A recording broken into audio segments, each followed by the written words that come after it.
Good guys, it's Batman, and we're doing the third part for the SWAGKAGE versus NCHAMMER, Hashirama versus Madara type shit, you know what I mean? Let's get it. Let's go. We're gonna get it, we're gonna keep it rolling, and hopefully it's not too much longer. But let's see what happens, and I'm excited. Hope you guys are too. Let's do it. Rasengan in a battle against Kurama. And while Minato is assisted in this battle against Kurama by Kushina, who's also using her adamantite chains on Kurama simultaneously, this exact thing happens before Naruto's even a twinkle in either Minato or Kushina's eyes. So he absolutely has a genetic predisposition to this. And like the sage mode that he got, like we learned that his father is a perfect sage. And you're gonna say, oh, but Nick, just because his father is a perfect sage doesn't mean that he's gonna become a perfect sage. Is that true? Is that true though? Because obviously there's three conditions. Just because his dad's a perfect sage doesn't mean he's gonna be a perfect sage. Conditions that one needs to acquire in order to become a sage, especially a perfect sage. And those three conditions are the ability to mesh senjutsu chakra, nature chakra with your own chakra at the right ratio to create senjutsu chakra. There is having enough chakra to access that full sage mode form. And then the third and final requirement, the reason that Orochimaru isn't a perfect sage and is actually fairly a sage. Someone said you were hating on me while I was gone. I knew He's fucking lying, nigga. Bro, that's actually cap. Leon, this guy, he's been ability. I think he has strong enough body to undergo the transformation. Minato passes on all three of those things to Naruto. And you can even make the argument that— No, he doesn't! He doesn't pass those on! Naruto's not bored with them! Swag admitting he has Dumbo ears? What the fuck does that mean? That's actually the reason that he's able to acquire a lot of those things. Yeah, none of this makes sense, and I agree with Swag, because, like, if anything, you could argue the only reason why Minato even had any of that was because of Jiraiya. Jiraiya was the one that came down. If anything, it all boils down to Hiruzen at the end of the day. It starts with, with Hiruzen. Where Hiruzen implements the whole summoning jutsu and whatever you name it, blah, blah. And then that goes to Jiraiya getting to Mount Mubuku and all that shit, whatever the fuck it's called. And then basically he does all that, whatever, and that's how he learns about Sage Mode, etc., the whole nine. So it's because of Jiraiya. And then Minato, because that's his master, goes that route, whatever you name it, and tries, you name it. And because, again, of Jiraiya, not Minato, Naruto gets into it. So, no, that doesn't make sense. Sure, with the Uzumaki bloodline, that Naruto has enough chakra to undergo that transformation. Minato, one of the greatest chakra control monsters of all time, the creator of the Rasengan, an incredibly hard jutsu that requires shape control at the highest level, passes on the ability to mix that chakra as a perfect sage himself, and the strong body. I mean, yeah, Minato and Kushina are both very strong people. So I would absolutely argue that Naruto does have a genetic predisposition to do quite literally exactly this, because we see his father do quite literally exactly this. Naruto didn't get any of the cool abilities that other Jinchuriki had. Couldn't transform into the Nine Tails, and he couldn't fire a tailed beast bomb. Yes, he couldn't transform into the Nine Tails, and that's fair. He never necessarily transforms into the Nine Tails, right? The closest thing we ever see to him transforming into the Nine Tails is in the battle against Nagato. That's not necessarily a detractor. Like, I wouldn't say Naruto's inability to turn into the Nine Tails, and I get it, like, he doesn't get that until KCM2. Naruto not having a traditional Jinchuriki transformation isn't a disadvantage. It's actually a massive advantage. What? Yeah, no, that's not true. Yeah, what the fuck? No. No. The second form, the fact that there's silence, that's so you know it's like, what the fuck did I just hear? The second form is not only way more powerful, okay, but he can do Biju bombs, fucking Ryzen Shuriken Biju bombs, you name it. He can do clones of his avatar. He can put Sage Mode into his avatar and shit, you know, like, get the fuck out of here. Yeah, that's crazy. That's crazy. That's crazy. Imagine, Bro, I'm sorry. Imagine trying to prove that. I guess I should let him talk, but I'm just stun-locked right now. Yeah, that's crazy. Even my bird is in disbelief talking shit. In the lab, Naruto can separate from his Kurama chakra construct. He can also launch jutsus from inside of that Kurama chakra construct. Like, that is a massive advantage. It essentially makes Kurama a Susanoo, something that none other of the Jinchurikis have the advantage of. They can simply turn into the tail beast and attack. No, actually, he asked if I read the Minato one-shot. Well, let me tell you, actually, Big chakra as powerful. They basically become as powerful as the tail beast. They're the Jinchuriki. Naruto, through the mediums of his Kurama chakra mode, the big chakra mech version of him, becomes stronger than the Nine Tails because his power is added on top of it. If you know what I'm talking about here. Was for Naruto to but isn't that... Don't... All Jinchuriki are stronger than the base Biju. That's just a fundamental aspect of the series. So, like, what Datara says is, like, the Three Tails is dumb as shit. So, like, without a Jinchuriki, it can't use its power properly. Yeah. I guess for the smarter Biju, that wouldn't really be the case. Oh, like yeah. Kurama. Yeah, that's true. Because Yeah. the Nine Tails is, like, the smartest of the tail Yeah, beasts. that's true. 8 tails Yeah. second. and the Ninetales, something that no one before him had ever managed to do or even come close to managing to. And the thing is, in case some of you forgot, this is... Oh, I missed a couple super chats. Let me see. God damn it! $5 got work in the morning, so I'm gonna... I was... Because Half? normal Ninetales... Moses with $2. What did this young man just say? Yeah, I was a little puzzled. The too. normal Ninetales Naruto's No, carrying he inside was. of him. This was the super asshole evil half. It's the Yang half? That, you can fact check me on that. But I believe it's the Yang half. Next, let's talk about his teachers. People like to say that because Naruto was the son of the fourth Hokage and he was the Jinchuriki of the Ninetales, he had access to a series of elite tutors that accelerated his growth in a way that Listen, as long as this tutor bit goes, you're just going to hear me agreeing with Swag. The idea that people out there genuinely think that any of Naruto's teachers or tutors helped him in any capacity whatsoever is insane to me, because Kakashi actively abandons him. Jiraiya teaches him almost nothing over the course of the 2 or 3 years. Bird is losing his fucking mind. Jiraiya teach him how to make a big rough thing. So somebody said in before NCHAMMER doesn't believe in this and is just gonna react to the reaction Infinite Money Farm. I think he's being genuine here. I don't think he's being dishonest. Maybe better chakra control. Like Jiraiya teaches him nothing. Kakashi teaches him nothing. Really, the only time that Naruto ever learns anything important is when he learns that he has wind-release chakra proclivities, and that is from Kakashi. But he has to go to Asuma to get some of that taught to him, and that's how. Isn't it insane that like Naruto didn't learn about elements until that late? Like That's crazy. Yeah. Jiraiya is such a dickhead for not teaching Naruto about elemental. Yeah. Yeah, Jiraiya's a little... I mean, we talked about this on the other stream we did, but I was like, Jiraiya's like a good teacher for certain things, but... Koji said NCHAMMER the type of person to eat a fucking slice of pizza with a fork and knife. That's ridiculous, dude. That is an insane accusation.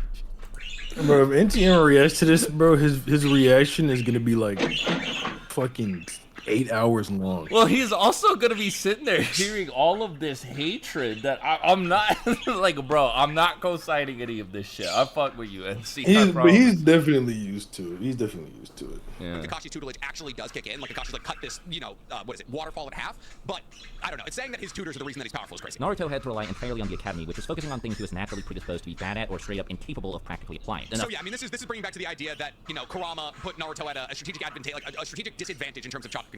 Which once again, I don't know if this is ever something that's established. I don't remember this ever being established. I understand that like logic would dictate that Naruto is at a disadvantage because of Kurama. Like if Someone said Himawari is genetically predisposed to tanking moon-splitting blasts. Well, I mean, that is facts. She's actually strong.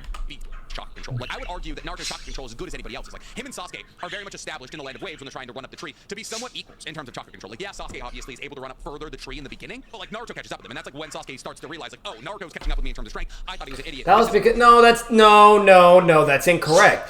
Sasuke was better than Naruto. Sakura gives tips on what to do for chakra control. He then now is getting better than Sasuke. And then Sasuke asks, hey, can you help me? And but Naruto's like, nah, with the advantage. And on his own, Sasuke is able to get to the top with Naruto at the same time, while Naruto had help. That's not true. Clicking for me. Yeah, absolutely. Let's talk about his parents next. We won't have to spend very... Cool. All right, I'm going to stop agreeing with him at this point. that right there, great section. This right here is where unfortunately, our ideologies clash a little bit. Long on this because it's the least impactful. That's crazy intro, bro. This, unfortunately, is where our ideologies clash a little bit. Yeah. Talk about so far and are going to talk about by a pretty wide margin. The only genetic advantage Naruto has is the same larger than average chakra pool as most other members of the Uzumaki clan. Okay, calling it larger than average is kind of an undersell for being real, right? Like, larger than average is kind That might be a little bit salesman language of me saying a larger than average chakra pool for Naruto. That might be a little bit ratty, but it's like all he has is his extra. You know, that meme we used to share around of the huge black dude and you would click on the photo and then there was 6 digit. They can literally have Wait, what the fuck? 6 digit. Wait. No way he just brung up. Play it again? real, right? Like, larger than average is kind of like saying, like, oh, you know, that meme we used to share around of the huge black dude, and you would click on the photo, and then there was just like an absolute monster between his legs. That was larger than What the fuck? Yo! What? What? What the fuck? And of all things to bring in as an example to make your point, why that? What the fuck?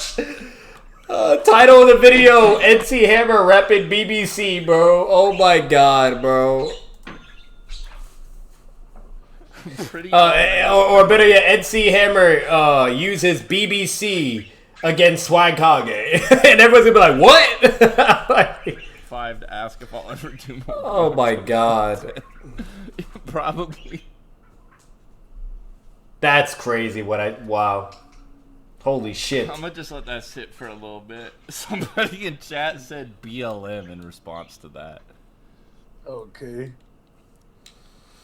Holy shit. Type in chat if you were here for this. Alright, we're gonna skip this part. Someone said BBC Hammer. Literally, BBC Hammer. I'm telling you, bro. Literally. Followed That he wanted to be. the best. Calling it larger. I need a sec. I'm gonna just play this clip real quick in case some of you are just right, like chakra pool as most other members of the Uzumaki clan. okay, calling it larger than average is kind of an underseller for being real, right? Like larger than average is kind of like saying like, oh, you know, that meme we used to share around of the huge black dude, and you would click on the photo, and then there was just like an absolute monster between his legs. That was larger than average. They can literally have that. I cannot, but whatever. Okay, I'm reading some super chats now. Someone just have their tail beasts removed for them and continue living. Like Mito has Kurama removed from her and continues living for like a decade, maybe longer. Like Mito lives into the reign of Hiruzen as Hokage. Like that's how crazy long she lives. Kushina is also a fantastic example of this. Kushina, while pregnant, has Kurama ripped outside of her, still has enough chakra and enough life force to battle against Kurama later on. Use adamantite chain to not only seal him but also make sure that the third Hokage in his relative prime, Hiruzen, cannot break in to assist in the fight. Like calling the Uzumaki chakra pool bigger than average is an undersell. It's ridiculously large. It's higher than the Senju. It's higher than the Uchiha. It's higher than everybody. There's no wait. Is the Uzumaki chakra pool higher than the Senju chakra pool? I think it is, actually. I think he's telling the truth. I was getting mixed up with Hashirama. I think they're pretty similar. Not Hashirama, but as for the Senju clan overall, that's fun, yeah. Though, I'm not gonna lie. The only Senju we know of having a lot of chakra is Hashirama. Tobirama has a lot of chakra. Says who? I mean... Hold on. Yeah, the only Senju we know of having a lot of chakra is Hashirama. Yeah, no, it's only Hashirama, and then not only that, fucking Hashirama. That's because he's a reincarnation of Ashura, though. So. Let me see this shit.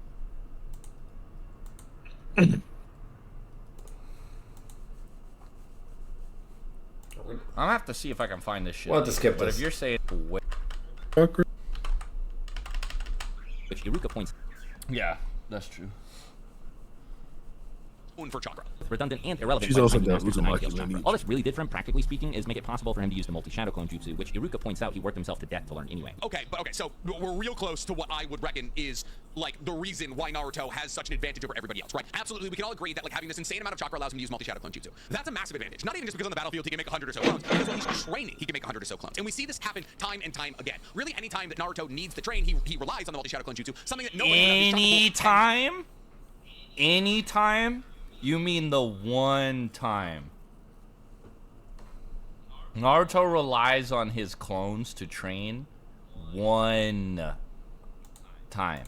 Once. I think what NCHAMMER meant was like he utilizes his shadow clones all the time for many different reasons, which does give him way more an advantage compared to everyone else. But again, nobody cares because everybody has their own perks and benefits or more specialty advantages or benefits, whatever.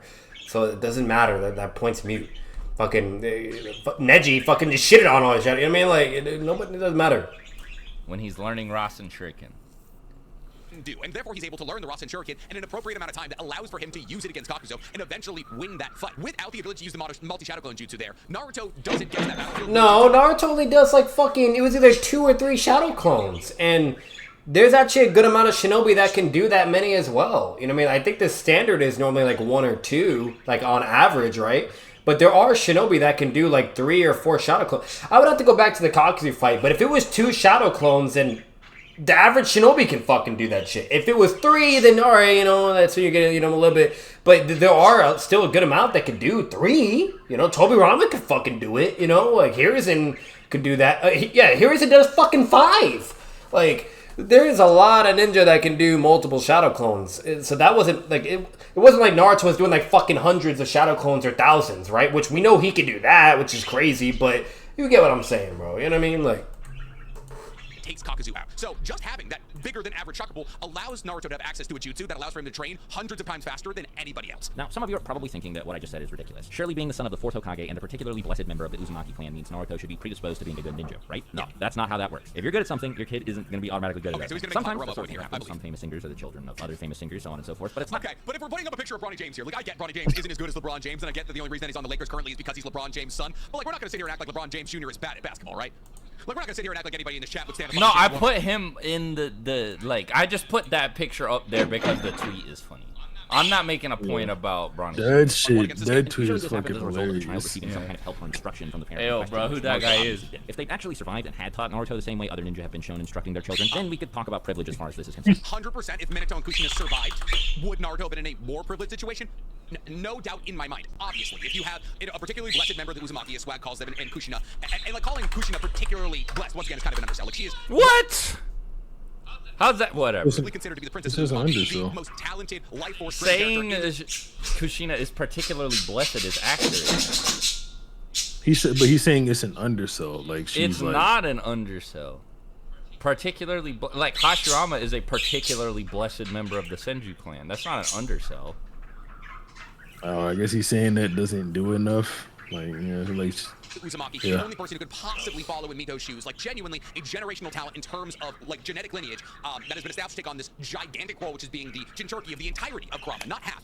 She's one of the most powerful Uzumaki in the history of the Uzumaki clan, which is one of the most powerful clans in the history of Naruto and Minato. Like if both of them had survived, yes, Naruto would have been way more privileged. He would have been closer to Boruto as a character than he is to Naruto. Closest Naruto comes to benefiting from who his parents are is when he meets each of them respectively inside his mind as a part of the sealing jutsu Okay. Minato used to make Naruto the Jinchuriki of the Nine Tails. Both of them actually offer Naruto some pretty meaningful, tangible help when they meet him. Minato stops the seal from breaking, which saves Naruto's life, and Kushina uses her chains to partially suppress the Nine Tails and help Naruto defeat it. But think about this for just a second. What part of this requires Naruto to be related to either of them? I don't think Swag has read the Minato one shot. So what he's saying right there is essentially the only time that Bro, why does he keep saying this?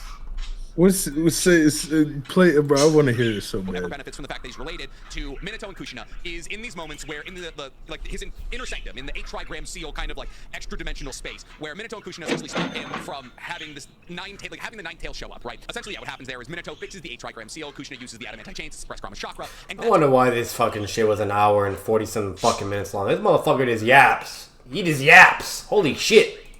all really important. Now, Swag goes on to say, but what does any of this have to do with him being related to them? And unfortunately, it kind of has a lot to do with it. Like, the way that the 8 trigram seals work is that the only reason that Minato and Kushina are in the 8 trigram seal at all is because they love Naruto. Like, this is established in the Minato one-shot. It's the reason that Hashirama was inside of Mito's 8 trigram seal, and it's the reason that Kushina was inside of Minato's 8 trigram seal. And Whoa, whoa, whoa, whoa, whoa, whoa, whoa, whoa, whoa, whoa, whoa, whoa, whoa, whoa. What the fuck is that nigga talking about? Hashirama was in who? Was it Mito's seal? Hashirama was in whose seal?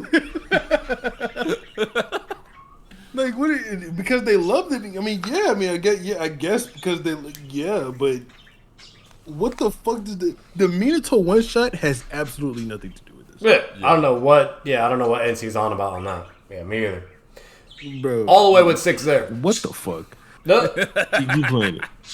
love and therefore balance out the hatred that Kurama feels, the Jinchuriki in question. Though while hypothetically, yes, Minato and Kushina could love Naruto without them being his child, that's not really a situation that he would be in. And even if that was a situation that he was in, if Naruto wasn't related to Minato and Kushina, he wouldn't be in the situation that he was on the night of his birth. And, like, unfortunately, the argument kind of unravels itself if you try to be like, oh, well, he doesn't have to be related. Like, why would What?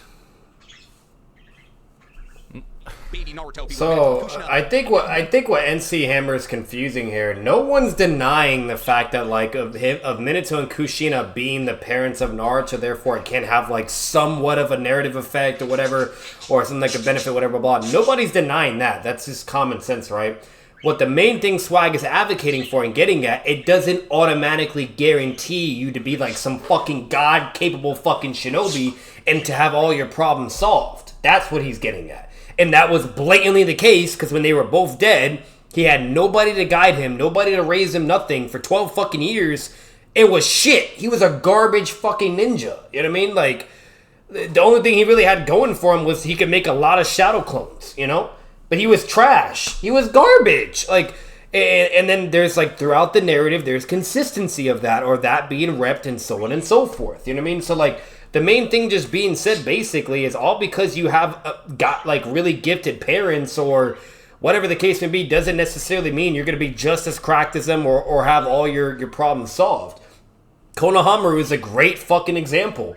We saw what Hiruzen was capable of, whatever you name it, blah, blah. He was a badass, you name it. And then we see fucking Konohamaru and Boruto, and the guy is fucking ass. You know what I mean? Like, so, no, that doesn't necessarily, will be the case. Like, sure, Konohamaru, yeah, he got benefits that he normally probably wouldn't have either, which was like, the summoning jutsu eventually, for like the monkey, his own version, and then like him doing a Rasengan because of Naruto, yeah, et cetera, right? Nobody's denying those perks and benefits as a whole, but to say like the initial claim of like you just being that fucking guy now, and now like, it's just handed to you, and therefore Naruto's not an underdog, like that's bullshit. That has no correlation.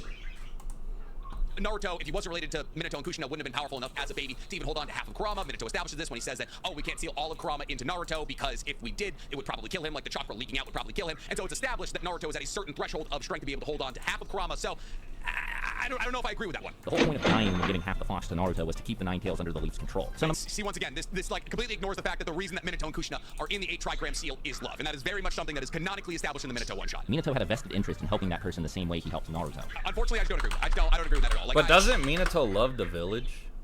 So like he could have just put himself in anybody. What is this love bullshit he's talking about? You don't have to read the one shot to know that they love their fucking kid. Yeah. So it's this panel that he's talking about. So he's saying that you have to love the person to put your to seal your. I don't think that's true.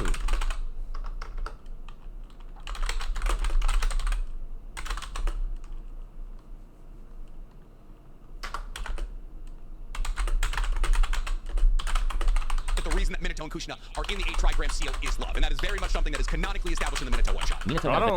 I don't think so. Interest in helping that person the same way he helped Naruto. Unfortunately, someone said he should, like, y'all need to chill out. Like, NCHAMMER should just quit YouTube, bro.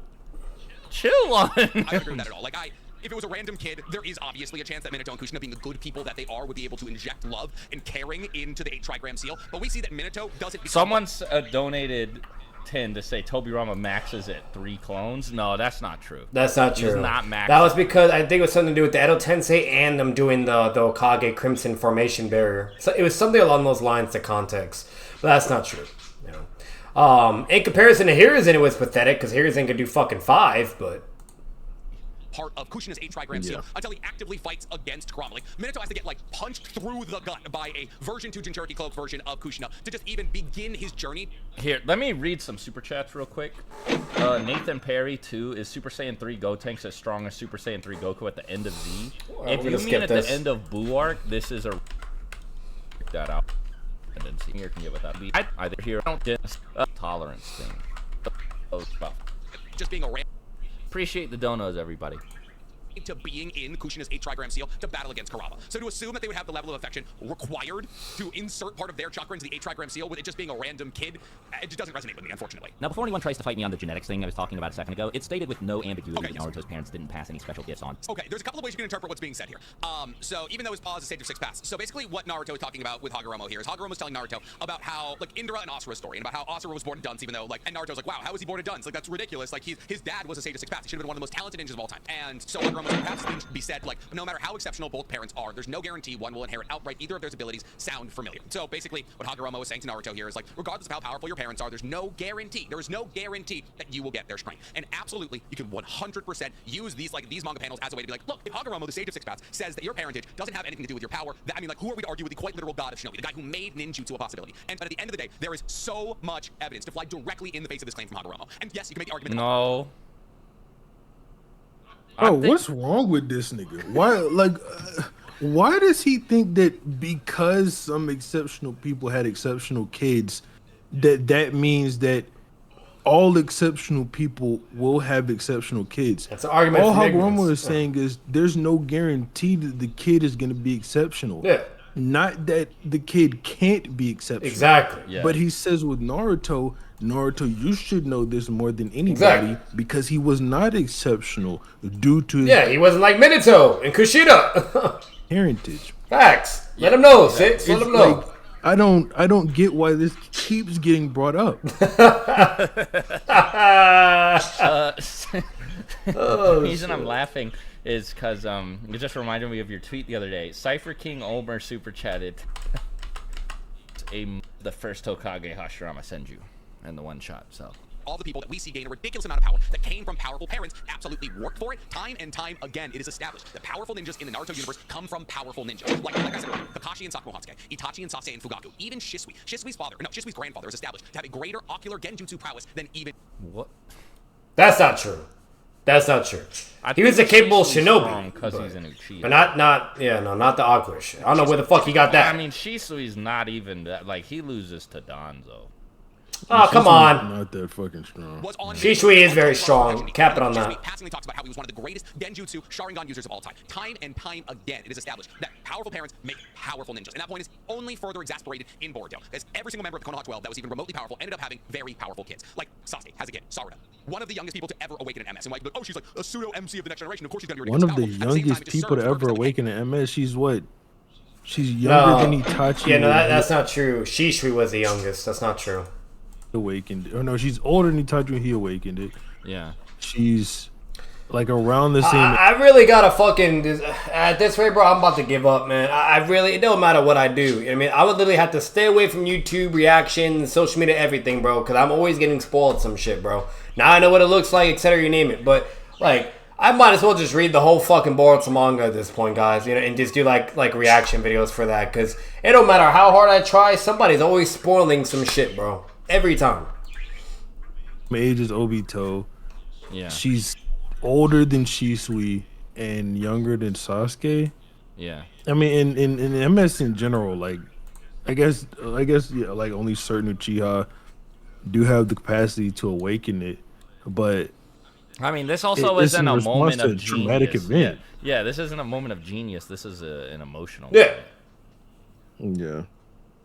Hey, powerful parents make powerful ninjas. And while Hagoromo is saying that's not the case, we cannot ignore the Well, I mountain of guess Boruto should. I'm not gonna say that shit that Daigo said evidence actually, that we have to prove because this anybody without the Orochimaru context will makes just this think point I'm all a the time, freak. actually. Pretty much every time he interacts with Naruto, Orochimaru finds an opportunity to say something about how he's just not as good as Sasuke is. He witnesses the power of the Nine Tails on 2 separate occasions and never once considers stealing Naruto's body. Yes, absolutely. Orochimaru has less interest in Naruto than he has in Sasuke or even Itachi, but that's less because Orochimaru isn't interested in Naruto as a person, and more because Orochimaru is interested in the Sharingan. Like, it's time and time again established that Orochimaru finds Itachi. Yeah, but like, I just feel like it's telling that That's a Orochimaru weird-ass doesn't picture. have like a backup plan. I'm just saying, that's weird as shit. Like, he's not even like, oh well, if I can't get Sasuke, I'll at least get Naruto. You know. He was more interested in fucking Kimimaro than Naruto. Yeah. And Sasuke as perfect vessels because of their ridiculously powerful Sharingans. It's not that Naruto has less genetic potential than Sasuke and Itachi, it's just that Sasuke and Itachi have a dojutsu that Orochimaru's interested in. She first meets him. Tsunade doesn't seem to think much of Naruto either, and she's floored when she sees him perform the Rasengan for the first time. It's actually revealed later that Tsunade knows who his parents are too. First off, man, peak Tsunade, my god. Second off, okay, Ah! in this moment in time, Tsunade is absolutely denigrating Naruto. She says he has no potential. She's surprised when he uses the Rasengan. But I feel like talking about Tsunade in this context kind of is disingenuous to her character arc, because obviously this is the introduction of Tsunade as a character, right? And this is the lowest Tsunade's ever been. Tsunade at this moment is drinking every day, she's gambling away all her money, she's pissing away the potential that she could possibly have. Like, this is as low as Tsunade gets as a character. To say that Tsunade doesn't see the potential in Naruto because Naruto is an unimpressive person, to me, I don't know, it doesn't resonate with me correctly, because like that has What? Yeah, I'm lost. I don't know what NCM is going on with this one. I don't know, bro. I feel like it's pretty straightforward that she doesn't see potential in him. At that moment, yeah. She definitely doesn't. Tsunade's character development. Like, I feel like half this stream is just me pausing and going, what? a pessimist at the time. Tsunade doesn't see any purpose in living. She's afraid of blood. She refuses to heal. She refuses to come back. Nathan Perry super chatted $2 and said, you think... What? Hokage, even though the village...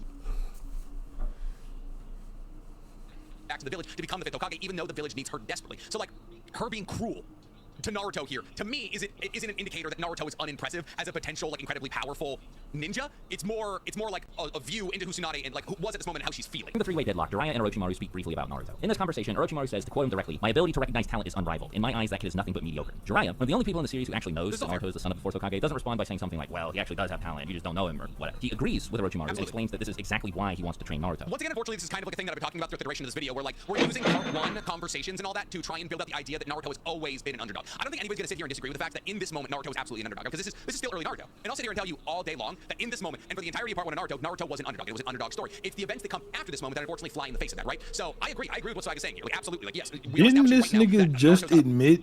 Didn't he admit earlier that Swag that he didn't learn shit over the time skip? All he got was a bigger zinger. He's talking about this from experience because he's trained Nagato. So rather, he would rather train somebody who has no natural talents, and that's what we're talking about Naruto as, somebody with no natural talents. But once again, that kind of building up the point that I'm trying to make is that in the beginning of the story, we're building out an underdog story that's unfortunately squashed thematically down the line. Orochimaru assumes that this is because Jiraiya wants a student he sees himself in, one who reminds him of a younger Jiraiya, who, by the way, is applied over and over, was a dunce in his youth the same way Naruto was, and eventually became one of the most powerful ninja in the world. Now you can try to rationalize this. Yeah, like, so... Yeah, and Jiraiya did that with no power of the Nine Tails, remind you. I don't understand is why people don't, like, people are like, oh, Lee should have been the main character, but I feel like Jiraiya is, like, because, like, Jiraiya starts as a fucking loser. Yep. He has no Kekkei Genkai. No, nothing. That bullshit. He sucks, and then he becomes, like, a ninja god. To be fair, it was because of Hiruzen, but Jiraiya still put in the work, though. You know what I mean? It would have never been even possible remotely if he wasn't hardworking, you know? But Hiruzen did set him on the right path, because if it wasn't for Hiruzen, that's where it becomes debatable or not whether if he would have even gotten to that point anyways, but, you know. Why does nobody ever see Lee as a kid? Yeah, but why does nobody ever be like, oh, we should, the kid Jiraiya should, blah, blah, blah, blah. I guess I see what you mean, though. Yeah. Along with whatever Orochimaru was saying to keep him from realizing that Naruto was the son of the fourth Hokage or whatever. But unfortunately, drawing connections between Jiraiya and Naruto also kind of proves my point. Because if we're saying that Naruto and Jiraiya have been on similar character paths, Jiraiya dying in a fight against Nagato, when Naruto should have died in a fight against Nagato, kind of proves that the genetic advantages and the things that Naruto was born with are what allowed Naruto to, like, win in that fight. And while Swag absolutely conceded that, like, it was Kurama that saves Naruto's life in the battle against Nagato, Naruto's active comparisons to Jiraiya and the fact that they're both dunces and they're both the losers in their groups, unfortunately kind of substantiates the point that Naruto's advantages are what makes him more special than Jiraiya. So let's move on to the last supposed source of Naruto's privilege. Alright, man. The reincarnation of Ashura Otsutsuki, one of the two sons of the Sage of Six Paths. Now, at first glance, I feel like he completely missed the point that I was making there. Like, it's really weird to, like, sidestep this thing where, like, Jiraiya's like, yeah, he's a dunce, he's a doofus, that's why I'm training him, and just be like, oh, well, this is part 1, and then be like, yeah, he beat Pain because of the Nine Tails and Shippuden, which is an asset he also has in part 1. This is, like, this whole interpretation of the manga is so weird and foreign to me.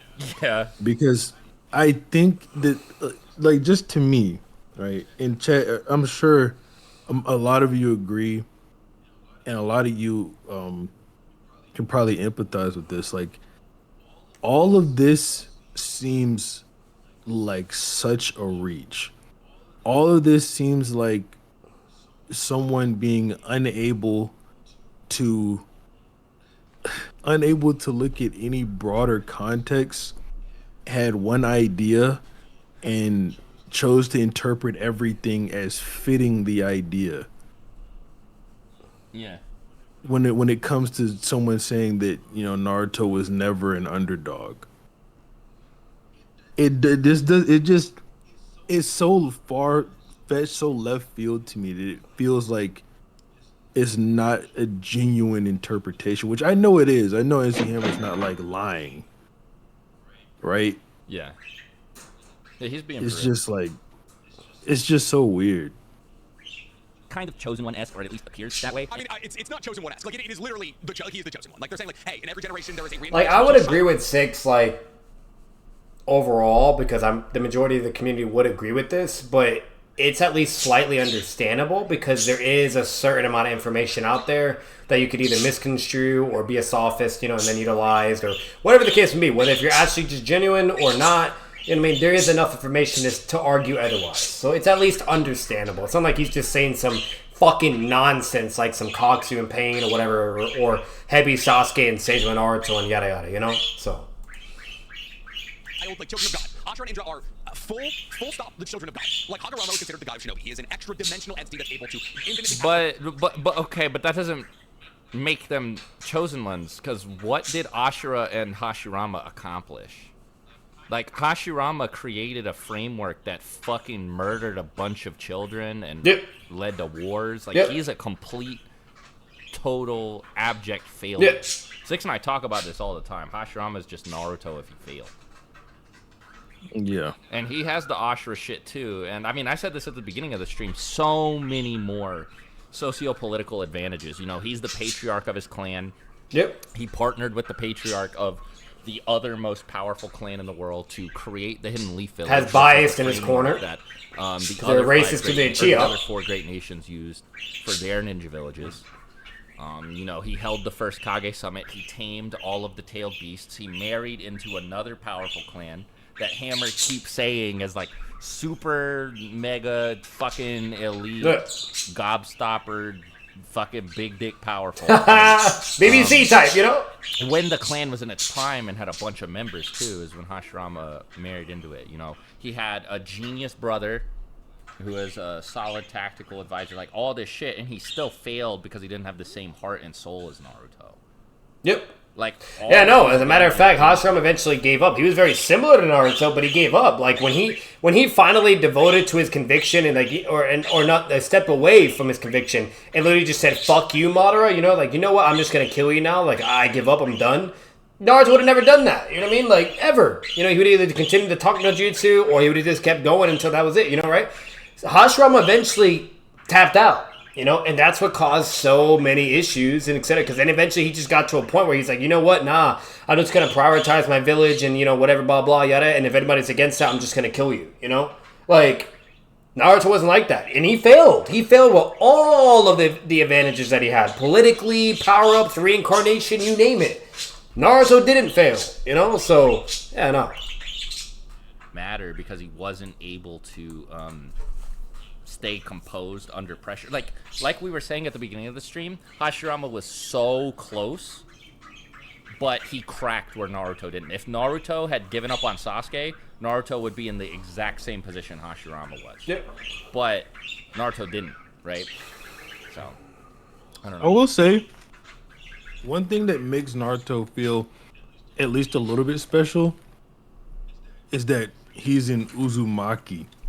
Yeah, and not only that, like Hashirama also had a fucking insane healing factor, like the Nine Tails, bro. Like Hashirama had it all, bro. Wood style, you name it. Like he had all the answers, yet he failed. He failed. But Naruto, who didn't have all the answers and had to work for everything, bust his ass, and et cetera, like just had everything against him, basically, right? And he was able to be successful, you know? Like, that's his, by default, the definition of an underdog. When you have everything against you, and you work your ass off and try to, you know, make it all work somehow, and you become successful, right? You know, like, what? Like, you can't deny that. Was chosen to be Ashura's reincarnate. Indra and Ashura are Uchiha. And Indra seemingly just gets passed down through that. And I guess you could imply the same thing with Ashura. But, you know, then Naruto gets it, and Naruto's in Uzumaki. He is an offshoot of the Senju clan, though. Yeah, the Uzumaki are. They're cousin clans, right?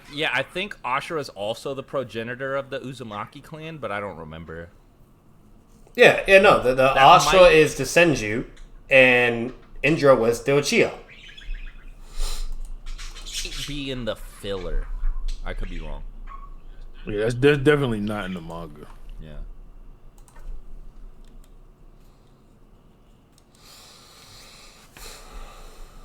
Well, there's a little pause here. Hang on. I'm going to skip it. And he's able to for himself with the power of essentially Ninja Heaven in the Pure Lands, and he's able to give abilities to Naruto and Sasuke that Naruto and Sasuke don't work for, and Indra and Ashura are his children, like they're the children of God, and they reincarnate in every generation, and every reincarnation we've ever seen of Indra and Ashura have been uniquely powerful ninjas who mirror the powers of Asura and Indra. This only proves, if anything, the opposite. The first thing we need to establish about this whole thing is that it isn't some kind of prophetic cosmic plot armor that ensures Naruto's survival or success or whatever. And we learn- See, this is unfortunately a point that a lot of people make, and it's another one of those things where we ignore a mountain of evidence to hyper-focus on one No, thing. it's literally not plot armor, though, bro.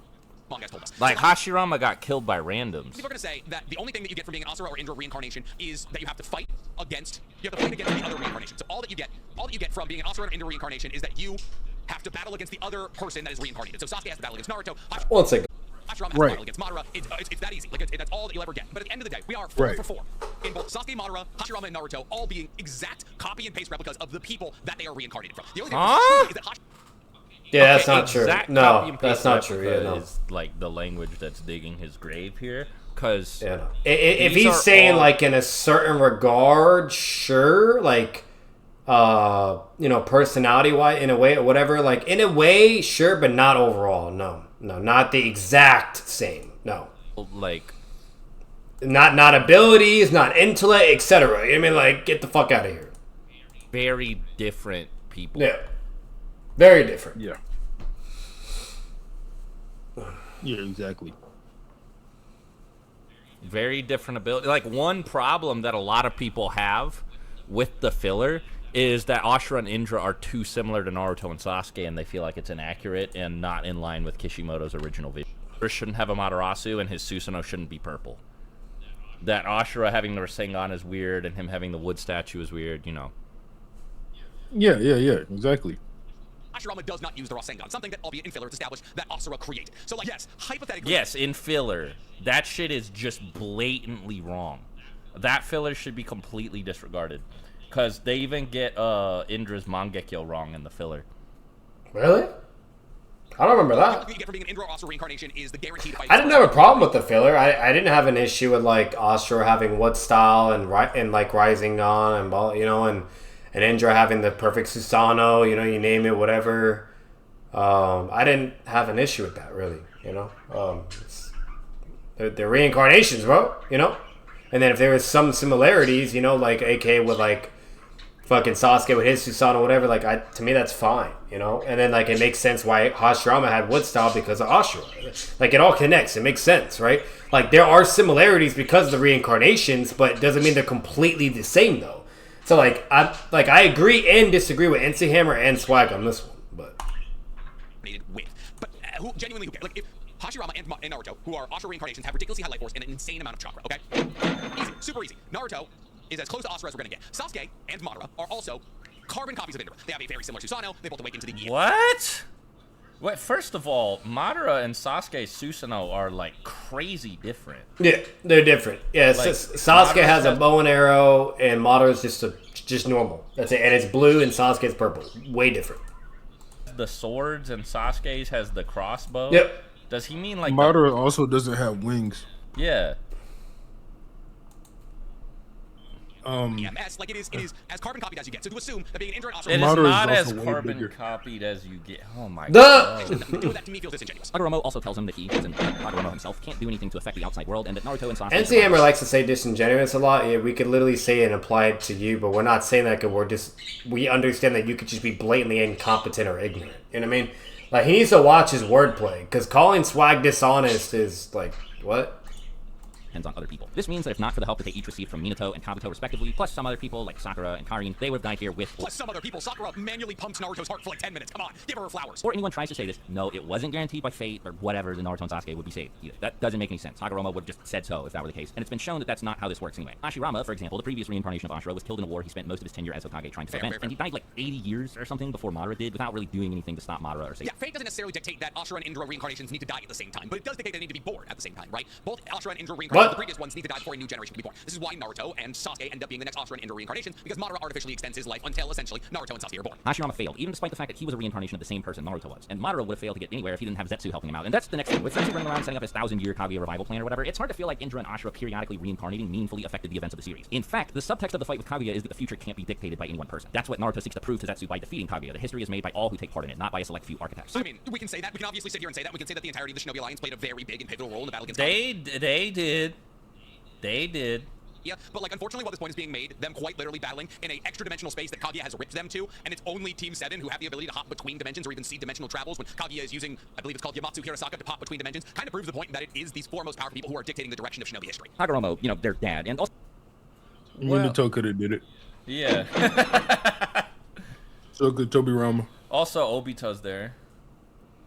It's not just Team So someone 7. who's seen like every major historical event throughout the entire series timeline described it as a ceaseless conflict, something that was never, ever, ever, ever going to Okay, end. ignoring a very important part of this panel here. So it says, even after their flesh perished, the chakra, the two honed, continued to reincarnate across time. Right, so people are saying, one of the biggest points people say about Naruto not being the chosen one is that Naruto and Sasuke, the only thing they got from Asura and Indra, like being the reincarnations, is that they have to fight against each other. But right here, literally, right here, Hagoromo is saying, even after their flesh perished, the chakra, the two honed, continued to reincarnate across time without vanishing. That doesn't necessarily mean that Naruto is using like Ashura's like unfiltered chakra. Like, you know what I'm saying, Six? Like their chakra like reforming and reincarnating into other people doesn't mean that like, oh, they just get it like 1-to-1. Otherwise Naruto would be born with the avatar.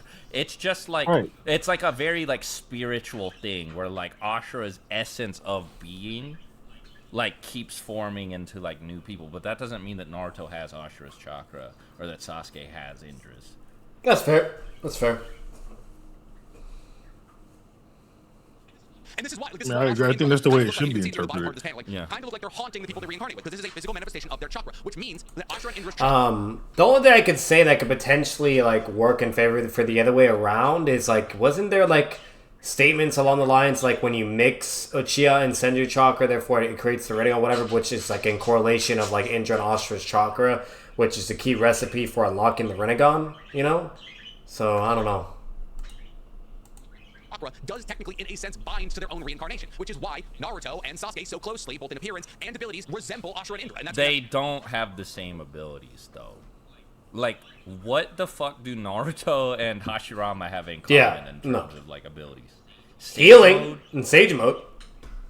But it's different Sage modes. That's it. Yeah. That's why the same thing happens with Hagoromo and the same... And the healing was only because of I Kurama. don't even get it from the same place. Yeah. At the end of the day, the Ashura and Indra reincarnations puts them in a direction of being fantastically, overly powerful ninjas that will battle against each other at the highest level possible. And while usually their cooperation is incredibly rare, this is established by Black Zetsu, at the end of the day, Ashura and Indra collaborating and combining their chakra is a fundamental part of Black Zetsu's plan. Without that, there would never be the Rinnegan, we would never be able to get together. Yeah, see, the Rinnegan. No, saying that Ashura and Indra collaborating as part of Black Zetsu's plan is very, very misleading.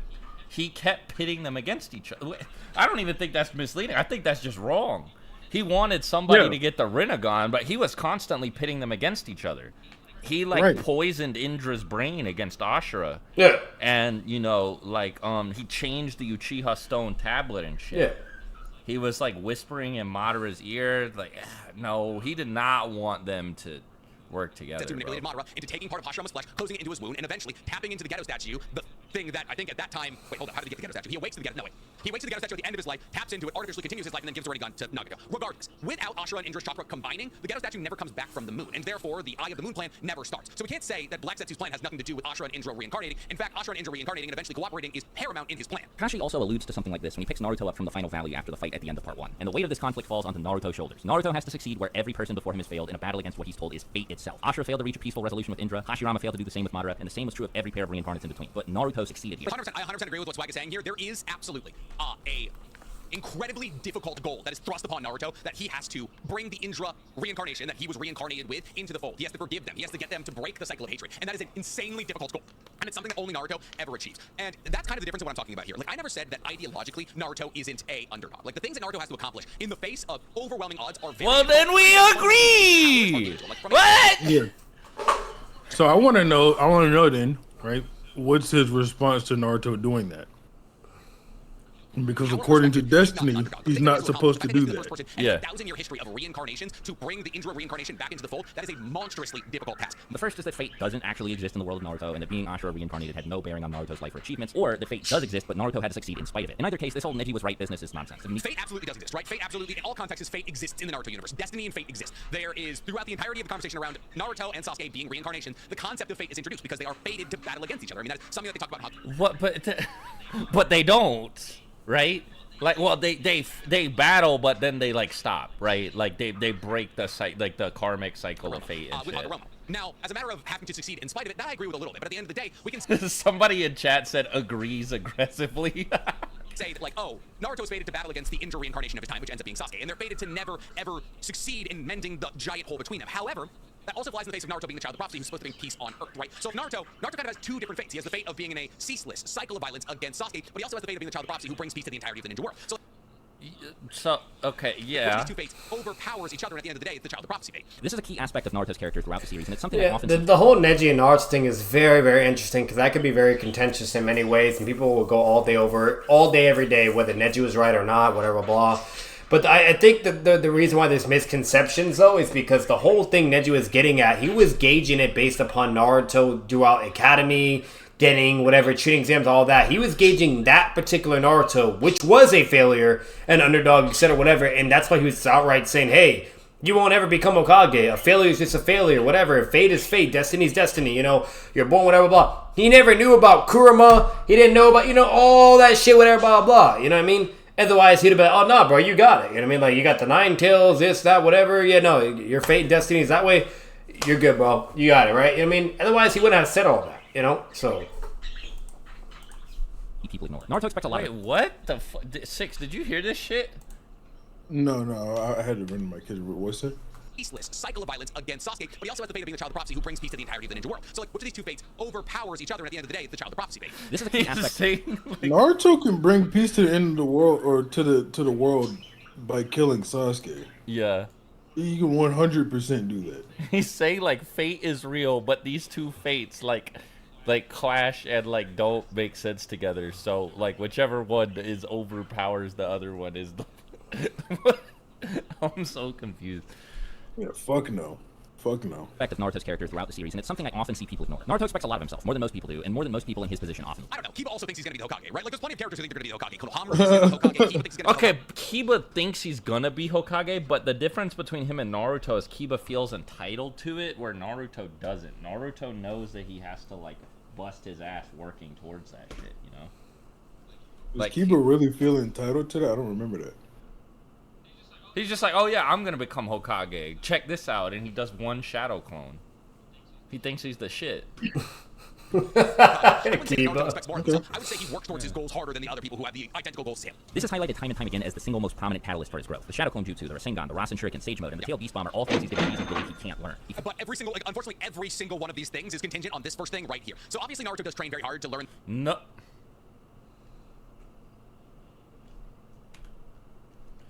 Every See, single being a one. dad, it wasn't on my bingo card. Bingo, what are you talking about? I mean, he's not wrong. It's not on his bingo card. But he's like really respect. Like, what's he talking about? He just said you being a dad isn't on his bingo card. And it's not. All right. Bro, so he says all of these jutsu are contingent on the first one?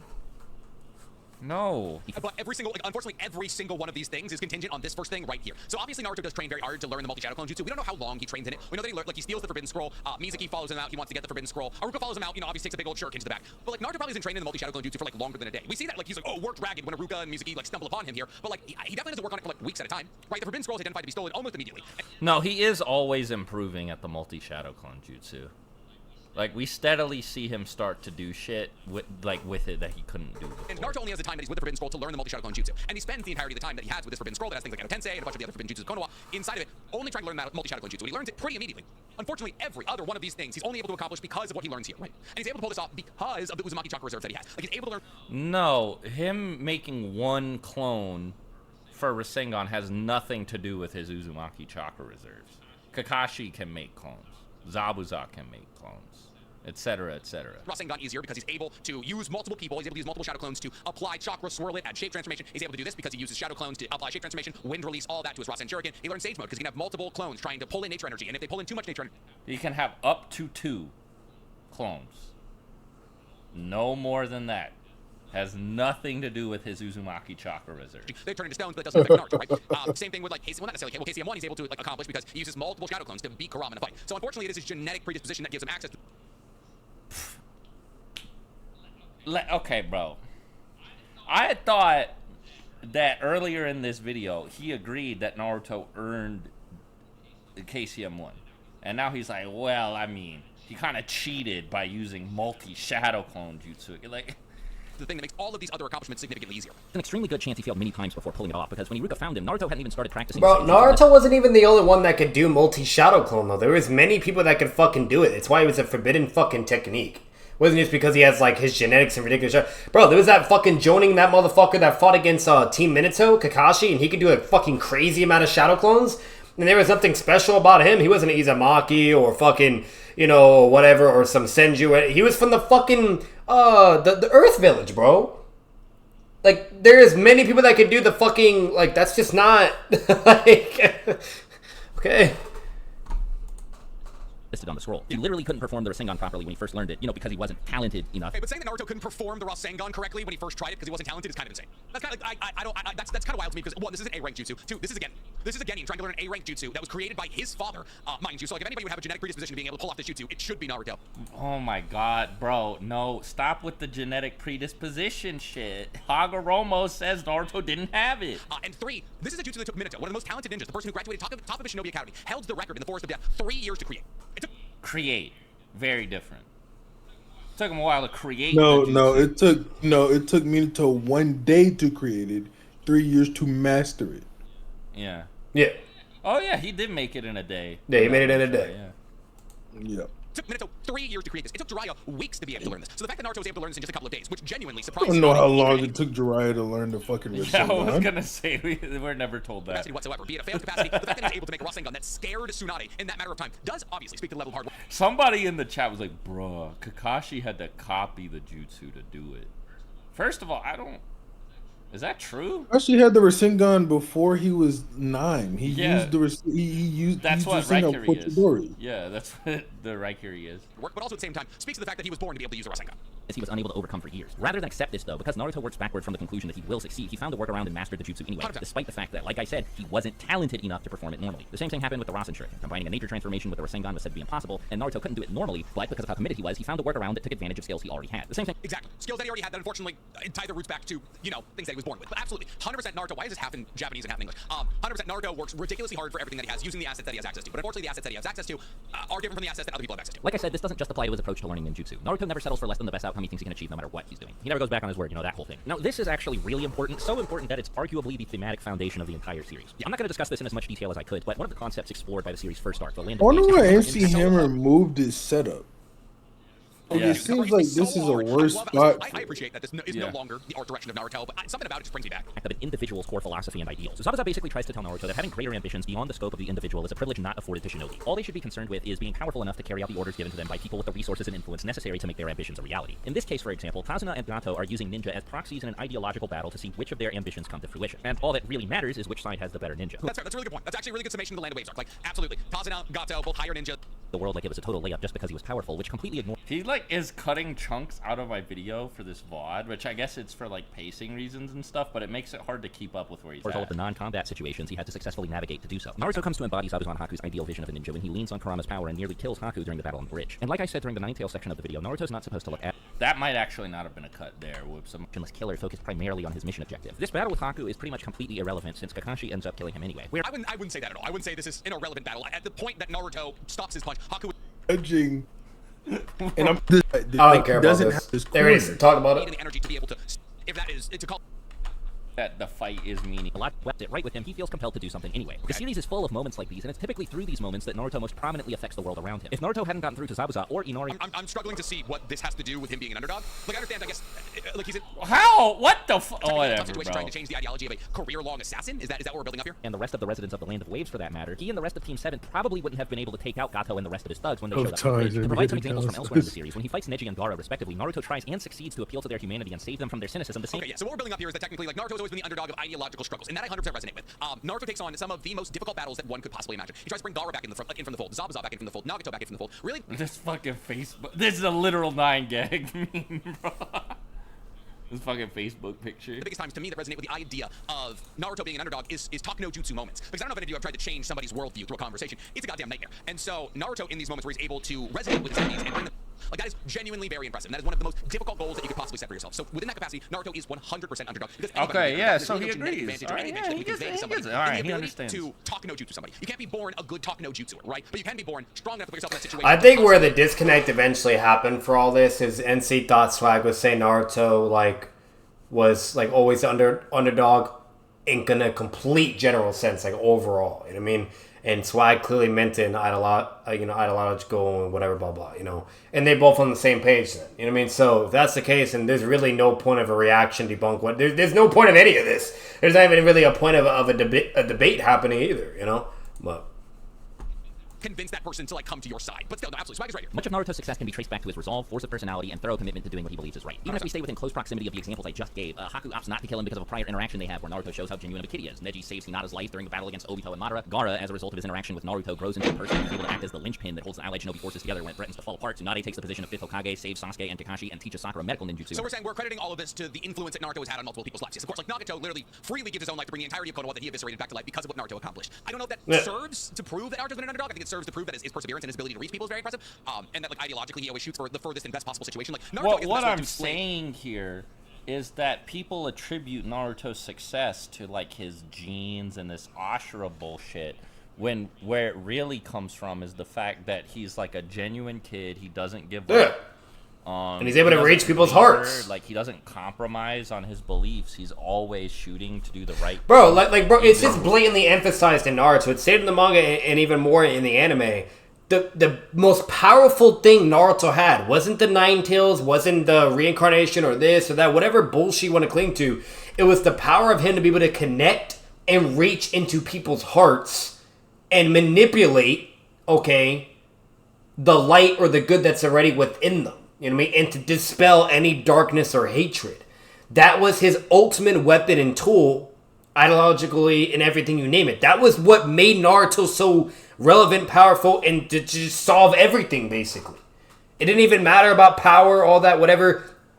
All that is fucking redundant. Sure, the power attributes at least allowed him to at least, push enough to get to those points to be able to talk or respect it or whatever, etc., right? But the main thing was because he could reach to people's hearts. And if you could, at the end of the day, change someone's hearts or ideologies or goals or mental... If you can influence someone's mind and hearts, bro, that is the most powerful thing, period. Nothing else really matters. You know what I mean?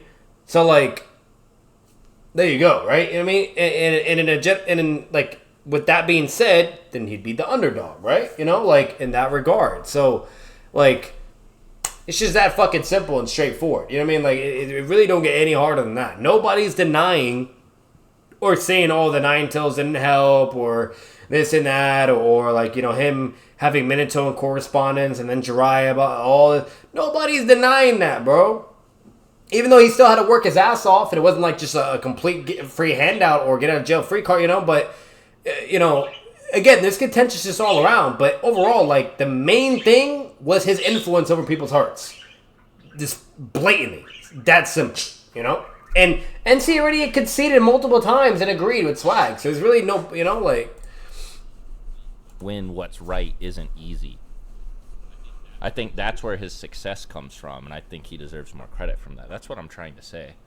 His ideological stance with the world is that he's kind of like an Undertale pacifist run, right? He never wants to kill anybody unnecessarily. Why are we talking about Which is the best possible Undertale? scenario. Also, he's not entirely pacifist because, he hit Kakazu with that Rasen Shuriken, and it didn't kill him, but I don't think he would have cared if it did. Situation for success. Yeah, not only that, he was willing to kill Haku. There was many people actually Naruto killed. Naruto only kills as a last resort if the person's just so stubborn or stuck in his conviction, aka Madara, or Kaguya, or just people that just you can't reason with and you cannot connect with the heart no matter what, because those individuals unfortunately will exist in reality.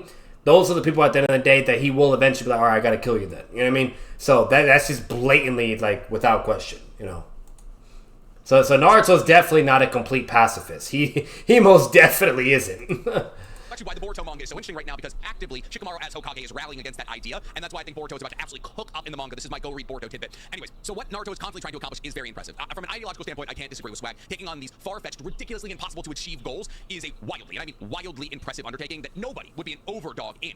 But that's not the point that a lot of people online are making about Naruto. None of this stuff has anything to do with Naruto's genes or any gifts bestowed upon him, and as I discussed earlier, this can't be due to the fact that he was reincarnated from Ashura's soul. Ashura couldn't reach Indra, and Hashirama gave up on Madara. Naruto and Sasuke were, if anything... No, okay, I understand what he's saying here. He's saying that Naruto's ability to reach these people doesn't tie its roots back to any genetic predisposition or any, like the fact that he's a Asura reincarnation. Yeah. That is 100% fair. It truly is. Because like I said earlier, there's no genetic predisposition for top no jutsu. That is absolutely a fundament of who Naruto is. That is Naruto as a character, and that is his most shining and strongest ability, his ability to reach out to people. But once again, that's not the point that people are making online. Like, Naruto persevering in the face of overwhelming goals is absolutely a part of Naruto's character throughout the entirety of Naruto. I've never said that Naruto, doesn't have the ability to overcome ridiculously oppressive odds. Somebody said overdog in chat. Yeah, that is kind of crazy. You're making the same point that maybe saying that his strength and like a lot of the things that he was able to accomplish from a strength perspective come from facets that don't necessarily bring their roots back to hard work. Aided the battle to the death, but Naruto's compassion and resolve were strong enough to overcome this. In no respect were any of his accomplishments handed to him. They were all hard-earned and came as a result of Naruto consistently giving 100% no matter what he's doing and refusing to compromise on any of his principles. See, that's why the conversation is murky, right? Because Swag's not wrong there. Swag isn't wrong there at all. 100% everything that Naruto ever accomplished has to do with how hard he worked at it. But also, there's the aspects that, like, he has multi-shadow clone jutsu, Uzumaki chakra, is the chosen one, is Asura reincarnation, is the child of prophecy, has Minato's father, so on and so forth. Yang power he got from Hagoromo came with the acknowledgement that he'd proven he deserved it, and with it, he also inherited the responsibility of saving the world and ending the up until then ceaseless cycle of violence between Indra and Ashura. Naruto had to answer for... Honestly, in a general consensus, guys, if I'm really just keeping this very simple and straightforward, both parties are technically right to a degree. You know what I mean?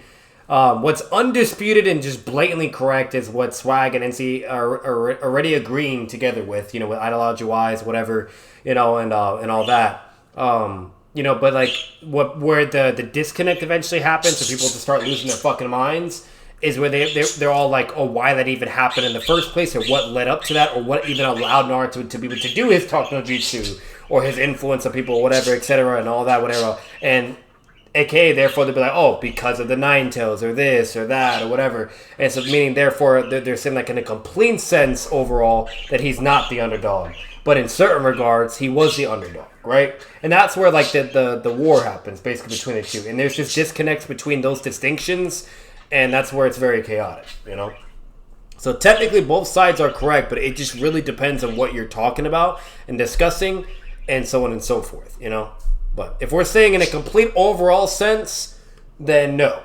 Naruto wasn't the underdog. But if we're saying in a certain main regard, or even at certain points in the series, absolutely he was. You can say that yes, Naruto got the Yang side of the chakra because he deserved it, but at the same time, Hagoromo... So the thing with the Yang side of the chakra is, like, at the time Naruto got it, he was already gonna become Hokage anyway. Like, who the fuck else is there, like, next in line aside from Kakashi? Like, who's stronger than Naruto in the village at the time he gets the Yang power? Like, he got the Yang power out of necessity because he needed to stop Obito and Madara, and then later Kage using it out of necessity. As the series constantly tells us, naturally more gifted than him, and also got the Yin power. And not only did he have to stop Sasuke, he had to break the whole cycle of violent shit. So, like, I think holding the Yang power against him is, like, really stupid. It would be one thing if he was, like, ass before he got it, but he had, like, KCM2. Like, he and Sasuke beat Ten Tails Obito without the Yang power. What do you think? Well, that was because of talk no jutsu, though. But yeah, yeah. Like, it's like an advantage, but I don't think it, like, helps him become Hokage, Right. Yeah. I guess it helps him save the world, so there's a village to be Hokage of. But, like you were saying, it's sort of like Sasuke having the curse mark in the Final Valley. It's like... No, yeah, I agree. Yeah. Had a vested interest in making sure that the Earth that... and therefore by extension Kaguya, his mother was not successful in the conclusion of the Fourth Great Shinobi World War. And so Hagoromo would absolutely reach out in the most dire situation that Earth has ever seen, something that he feels partially responsible for, to give as much power to the two people that he believes puts humanity in the best possible situation for victory. You know what I'm talking about? Like, yes, absolutely, it's established that Naruto gets this power because he deserves it, but at the same time, Hagoromo has a vested interest of the side of the Shinobi Alliance, so he would give power to the people he believes stands the best chance at winning it for the Shinobi Alliance, the people he wants to win, I'll leave you guys with the following question. If Hashirama, who is also a reincarnate of Ashura, tamed all nine-tailed beasts, not just the Nine Tails, was born with significantly better gifts than Naruto, had the political influence that comes with being Hokage... it was born with significantly better gifts than Naruto. He is not about to disagree with this. There's no fucking way he is about to disagree that Hashirama is more gifted than Naruto. Let's hear it. Was interesting to me because, well, yes, obviously Hashirama was born incredibly talented. A lot of Hashirama's felt like we can't acknowledge the fact, we can't ignore the fact that like Hashirama gained a lot of his powers and abilities over the fact that for the first 18 years of his life he was in constant and perpetual battle against very strong enemies. Bro, is he about to say that, like, training and, like, just fighting a lot is like, oh yeah, like anybody who fights a lot Hashirama was the strongest Senju at 8. Like, you just like, oh, you fight a bunch, you can just summon 1,000-armed Buddha, bro. I don't know about this. Like, yes, you can talk about the fact that he was born with a certain amount of talents, and therefore that's why he survived these battles. But people like his brother, like Kurama and Utsuma, his father, died in the face of these battles. He might have been older than but, like, 8. I don't know. Like, we can't ignore the I fact think that it was like, like 12 Hashirama is maybe. a weapon that was sharpened in the bloodiest era in Naruto's history. Created the framework for the modern shinobi system, couldn't bring about world peace. How is it fair for us to expect Naruto, an orphan outcast with almost none of what Hashirama had, to succeed where he failed? 100% it's more impressive for Hashirama to accomplish that. It is. It truly is. I think that's the end of the video, right? Okay, good. 100% it's more. It's way more impressive for. I'm gonna switch to full screen. 100% it's way more impressive for Hashirama, or for Naruto to achieve that, to achieve more than Hashirama. Like, that's undoubtedly true. Naruto achieved more than Hashirama. Even though Hashirama created the framework of the entire ninja world, like Swag touched on, that is very, very impressive from Naruto. But at the same time, the counter argument to that would be, hey, Naruto's a child of prophecy. Like, at the end of the day, it wasn't in the fated destiny cards for Hashirama to be the person who brings about world. But I already talked about Right? that earlier. Like, that's, I'm to not me, gonna that seems like the most reasonable conclusion, but at the same time, Naruto does overcome a lot. But at the end of the day, that was a very, very good video from Swag. He articulated all of his points incredibly well. Fundamentally, I disagree with some of them, but at the end of the day, he does a great job of explaining it. And I think his stance on Naruto and Naruto not being an underdog is genuinely more exciting and more fun than my stance. Like, I do genuinely wish that I held that stance that Swag is explaining, and I would not fault anyone Come for going over through with to his the light ideological side, fantastic bro. video from Swag here. I'm so excited to have him back. I'm so excited that he's making videos. The world is better when he's making content. The anime world is better when he's making content. He's truly Oh one of the best my orators, god, one he of the best went writers, and one of the clicked best on. outdoing He his clicked these massive, videos for massive 2 inspiration. seconds. Yeah, let me know, guys, if you enjoyed this, if you want more of it. I'd love to make it for you. I'll love each and every single one of you. And while I got you, please tell me about how much you love the video in the comments below. And while you're down there, please like this video, subscribe to the page, and hit that notification bell. All right, I'm gonna go hang out with the chat that's hanging out with me live for a second. All right, bro. All right, let's see what the conclusion process is. If I was you, should that guy? Oh my fucking god! I Oh think my I'd God. have to debate I'd him. have to debate him, bro. I'd have to bring him on Discord and call him and just.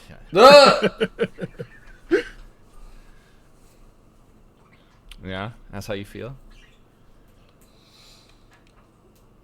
Go ahead, get him, Bro, honestly, there's more pros to that anyways. You know what I mean? That, bro, Swag would make a crazy amount of money, probably NC as well. You know what I mean? If they were to debate.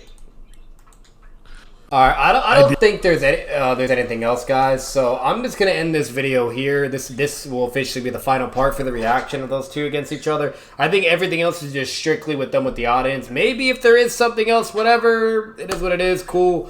I think we did just enough to get involved in this entertainment of shenanigans.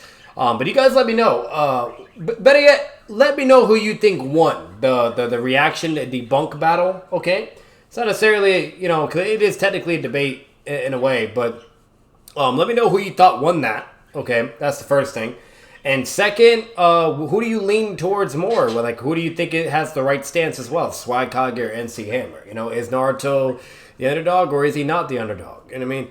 Are you like neutral? Are you like kind of where I was at towards the end of the video, where technically both parties are right? It just really depends on what context or regard you're referring to, you know, and overall. And, you know, and things like that. You know, again, let me know what you guys think overall, etc., whatever you name it. Very, very curious what you guys have to say. And subscribe for more content, subscribe to the little channel, especially if you want more reactions like this as well. And just a friendly reminder for you guys, I do have another second YouTube channel that's strictly for professional editing, edited Naruto content, and so on and so forth, or just production videos for Naruto. Anything else, whether if it's reactions or debates or whatever the fuck it is, if it's anything else besides that, it will be on this channel. And unless for any reason I wanted to double post, or if I really just thought, fuck it, this skilling video, I just would prefer it to be on my main channel for any reason. But other than that, the majority, or it all would just strictly go to that channel. I'll make sure to put that in the link in the description down below for this video only. And as for the other parts for this reaction series of Swag versus NC, I'll put part 1 and part 2 in the description as well. So, but as always, guys, Batman out. Peace. Alright, chat, so we're ending this here. We've been streaming for about 5 hours. I didn't expect it to be this fucking long, but we're going to be ending the stream. I'm going to take a break, get some rest. Hope you guys enjoy, and I'll catch you guys next time. Batman out. Peace.